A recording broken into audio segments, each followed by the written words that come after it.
that Beijing parade was certain to draw a response in Washington, and it has. And if that parade was intended to send a message to the White House, that message certainly has hit home and hit home hard. President Trump has signaled very clearly, sending out a tough message, toughly worded message, that the US does not intend to be a number two to China. We have the strongest military in the world. We have the greatest equipment in the world. We have the greatest manufacturers of equipment by far. There's nobody to even compete. And you see that with this and so many other things. The Patriots are the best. Every element of the military, we make the best by far. Trump spoke of his regret that the Biden administration gave up on the Bagram air base in Afghanistan, with his sights set clearly on China. I think it was the most embarrassing moment in the history of our country, frankly. That was under the Biden administration. That was terrible.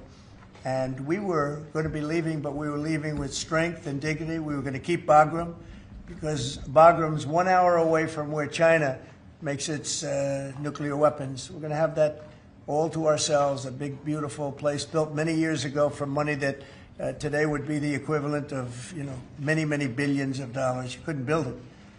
The longest runways, the most powerful runways in terms of load capacity. And we just walked away from it. So stupid. And they were fools. The people were fools. No, we're... Trump spoke after signing an order to rename the Department of Defense the Department of War.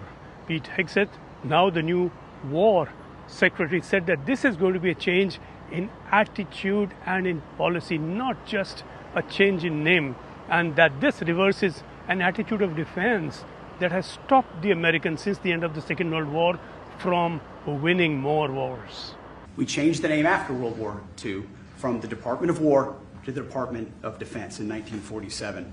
And as you pointed out, Mr. President, we haven't won a major war since, and that's not to disparage our warfighters, whether it's the Korean War, or the Vietnam War, or our generation of Iraq and Afghanistan. That's to recognize that this name change is not just about renaming, it's about restoring. Words matter. It's restoring, as you've guided us to, Mr. President, restoring the warrior ethos, restoring victory and clarity as an end state, restoring intentionality to the use of force.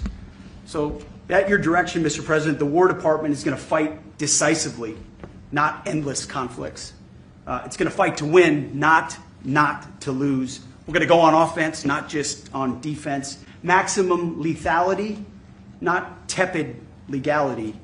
Violent effect, not politically correct. We're going to raise up warriors, not just defenders.